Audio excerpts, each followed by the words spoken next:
Ready. Ok.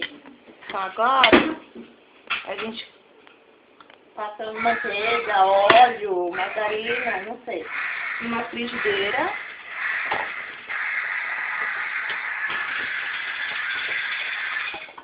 Como é normal fazer? E frita.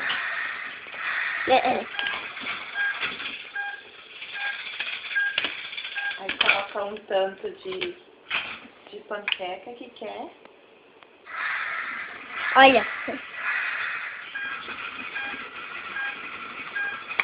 Pra fazer um círculo. Um círculo. E frita. Yep. Como uma panqueca normal. Não tem nenhum segredo, não. Mama. You need something to turn it around. Spot? Oh, I got it. Ó, espátula. Espátula.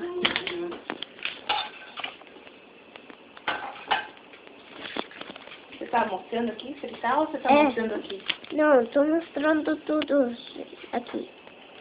Ah, tá, mas... Vendo? Really? Agora você consegue ver. Você não conseguia ver quando você estava lá embaixo.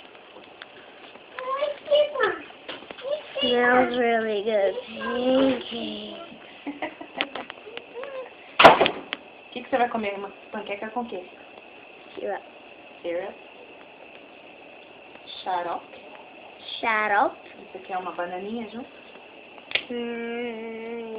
Yeah, maybe. Yeah, I like that. Now? Não, o quê? Just flip around. Now what you can tell them to flip it around, then you... Tô vendo. Pra você não chegar muito perto, porque dá pra ver o que faz. My hands are getting tired. É o Thomas. This is too hard to stand and hold. Então, tá vendo? A panqueca fica grossa, porque essa é a panqueca doce. Look, it's getting yellow like eggs. É, tá estranho.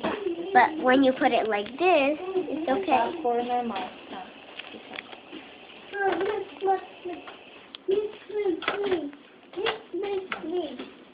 Vendo? Aí, pronto. Fez um. Fez um. E aí vai ficar... Olha o que você tá fazendo, por favor.